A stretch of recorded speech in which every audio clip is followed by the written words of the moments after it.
3 semaines d'exploration en rade de Brest. L'équipe de la mission Cordelière va fouiller 27 km² de fonds marins, de l'entrée du Goulet vers la mer d'Iroise.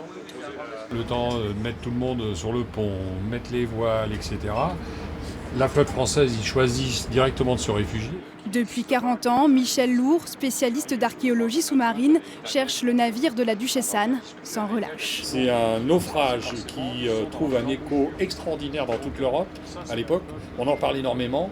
C'est la disparition consacrée presque de la Bretagne indépendante. Donc c'est un site qui rappelle la Duchesse Anne, donc quelque chose de complètement mythique. Et en même temps, ça s'est passé devant plein de témoins oculaires. On sait qu'il y a des gens sur la côte qui regardent, et personne ne nous dit où c'est.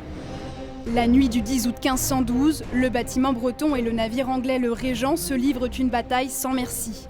Les deux vaisseaux explosent et sombrent, avec près de 2000 hommes à leur bord. 500 ans plus tard, une technologie de pointe doit permettre de retrouver les deux épaves. On va déployer la perche qui va servir à positionner les instruments qu'on va tirer derrière le bateau pour faire les mesures. Un pénétrateur de sédiments, un magnétomètre et un sonar sont immergés. Je disais fin de ligne, je vais commencer à remonter le poisson. Et à l'intérieur du bateau, les scientifiques suivent en direct la récolte des données.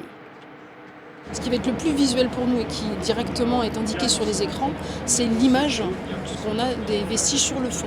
Ce qui est d'abord qui est en surface, c'est le plus évident, c'est ce qui va nous sauter aux yeux en direct pendant l'acquisition des données. Mais la plupart des mesures seront analysées après les recherches de terrain. Pendant plusieurs mois, la patience est de mise dans la quête des épaves. Je sais que ça va arriver, je ne sais pas quand, je sais qu'elles sont là, donc un jour on les trouvera, ça peut être dans 10 minutes ou dans un siècle. Elles sont là depuis 500 ans, donc je sais qu'elles ont un peu d'avance sur nous. La campagne doit durer jusqu'en 2021, un enjeu énorme pour les passionnés de l'histoire de Bretagne.